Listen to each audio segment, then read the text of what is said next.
once again, the fact that the King James onlyist makes the King James, the actual form of the King James. Now, I don't think Dr. Gibb has gotten around to explaining exactly which of the various King James versions we're talking about. It is a misleading at best and downright deceptive at worst to say that there are different King James versions.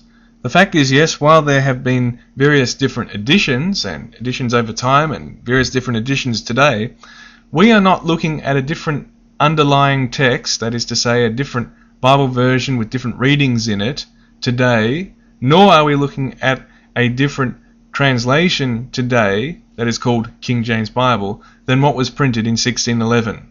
So it is a reality and analysis of the information that might be gained by looking at different editions of the King James Bible. It all confirms that we have the same text, really, the same translation, that there's not any, certainly not any significant, but there's not really any case to be made to say that we are using a different text and different translation. That is to say, as James White here says, as if there are different King James versions. There are not different King James versions. It is one King James Bible. It's one version. It's one translation. It was printed first in 1611. That's when it was produced. And it's been printed in various different editions over the years. And it's the same King James Bible today. If you want to find out more about this issue, you can look on my Bible Protector website. But we'll continue on with our analysis. Most people have the 1769 Blayney revision, but James White says that today people are using the Blayney revision. Well, first of all, we have to understand the emotional, or emotive, I should say, aspect behind the use of the word revision. When we say that a Bible version has been revised, it would normally mean, well, the text and translation were looked at by people who looked at the original languages and they made these changes. They perhaps selected different readings and therefore you have a different Bible version. That's what's happened in the past. That's what happens within even one version, such as the New International Version in its various forms. But with the King James Bible, you do not see, nor is there really any indication in the normal traditional editions where you see any kind of variation in the actual scripture, so that suddenly a verse that wasn't there is there or is taken away, or translation differences of that nature. We don't find them. And we don't find them because there has been a uniformity or a persistence of the same text and translation. Now, when we're told, using the Blayney revision, what that means, the word revision here has to be defined properly. What it means is an editorial view on the English that is being used as far as things to do with, and it's really, the revision is copy editing. It's correction of printing mistakes that might have occurred in the past. It's the kind of standardization of spelling of the language. And then there's things to do with looking at italics, making sure that there's a scheme of consistent use of italic typeface at the proper places. These kind of things do not constitute the creation of a different Bible version, but they do indicate that there has been proper editing and that that's quite legitimate in the history of the printing of the King James Bible. Now, coming down, and it might be a technical issue, but it's a reality that unless you're using the actual Bible edition that was printed in the year 1769, of which there were two particular ones that Blayney superintended over in the editing and printing of, then you're not actually using a Blayney revision or Blayney edition.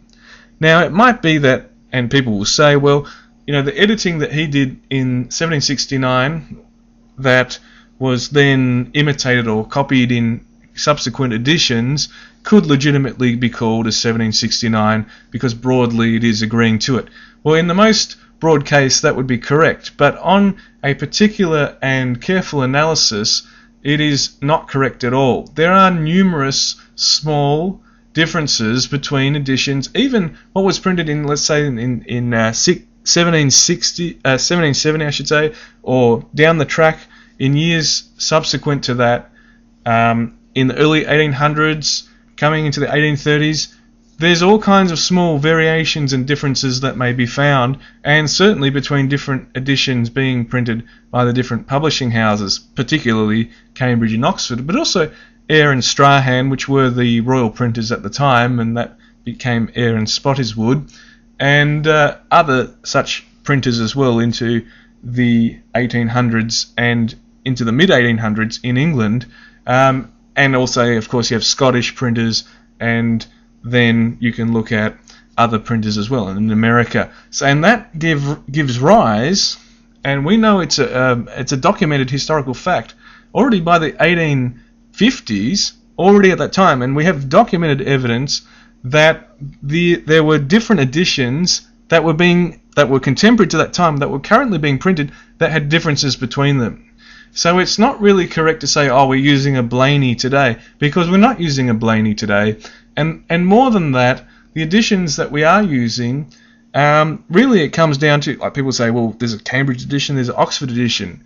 But I mean, there's a whole variety of Oxford editions, because over time, or as, you know, one printer used one particular exemplar or copy in his print shop as the master to print from, that might cause certain idiosyncrasies to be perpetuated in that printing. These are called, which is all in the area of textual criticism, is a particular textual lineage that might be discernible. And the same is true in Cambridge. And we have particular Cambridge editions. And there's a particular Cambridge edition which we uphold as the standard edition, which is called the Pure Cambridge Edition. Most people have the 1769 Blayney revision, but that's not, of course, what existed in 1611, and there were various editions of the King James with changes made and so on and so forth. We are told by James White that the Blayney work, the editing of Blayney, did not exist in 1611. Now that's correct, but remember, the same text and translation which was there in 1611 was there in Blayney, so it's really a wrong or incorrect comparison to say, well, they weren't using, you know, Blayney's work wasn't there in 1611. Oh, no.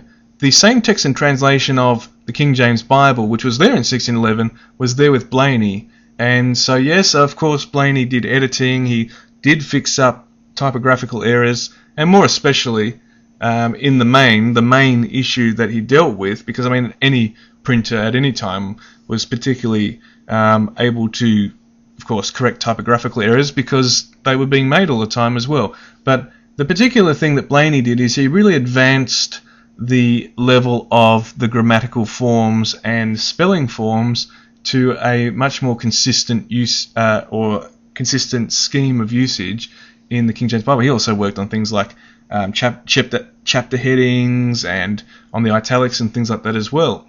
Well, that does not make any difference to, oh, your Bible's not a 1611. Oh no, it's the same version, it's the same translation. It is the King James Bible. In fact, it's the King James Bible properly presented when you have had the progression of the work like what Blayney did. And of course, Blayney wasn't completely free from errors in his own printing. As we know, there was part of a verse in Revelation missed out in one of Blayney's printing there in 1769. But the whole point of it is this, that it is misleading of the opposition, those that are against the perfection of the King James Bible, to imply as if somehow we have a different Bible now because, hey, editors have worked on it, and so therefore it must be a different, Bible or something. No, it's the same Bible, just thankfully we have it accurately printed and with a consistent form of word usage as far as the actual spelling forms that are used today. And that, of course, didn't actually change any meanings. All it did was bring to a level of precision of the presentation of it so that we could know for certain without the kind of possible, although in practice not actually happening, uncertainty that may arise from different spelling variations which may have indicated a different conceptual meaning or emphasis. I think coming from the Ruckmanite camp that Gipp probably, I would assume, holds the same view that Ruckman himself does, that it's the Scofield Reference Edition somehow is the end of this process of purification. But anyway, leaving that off to the side, the argument basically is why we should use the King James and simply explain what archaic words are. It's rather ignorant of James White to basically imply that it is the Scofield, I assume he means the 1917 edition, that is being upheld by some or other King James Bible only believers, when it is evident and clear from all sides of the argument and all areas of the debate, and I'm talking about Textus Receptus Onlyists, I'm talking about those who believe in the purity of the King James Bible, those who may go further and insist on the inspiration of the King James Bible itself particularly, that all of these people, and the people on the other side, such as James White himself, all prefer or know that the Cambridge edition is the best edition, as a general rule. And so, to somehow bring up the Scofield, the only reason why some people like the Scofield is because they particularly like the notes in it. That has nothing to do with, which they know, the particular spelling variations and so forth that are in the Oxford, and when you look at the Scofield, that has different variations as compared to other Oxfords that were being printed in the 20th century, because it seems to harken back to an older form of the Oxford with some of the hyphenation and so on in the wording and that. So with this whole area, we do have a final form in regards to the editing history of the King James Bible, but it's nothing to do with Oxford. It's nothing to do with that and since the 1800s, it has been and is known to be the Cambridge. And it's very important for us to see that what we're using today is truly the same Bible as what was there in 1611.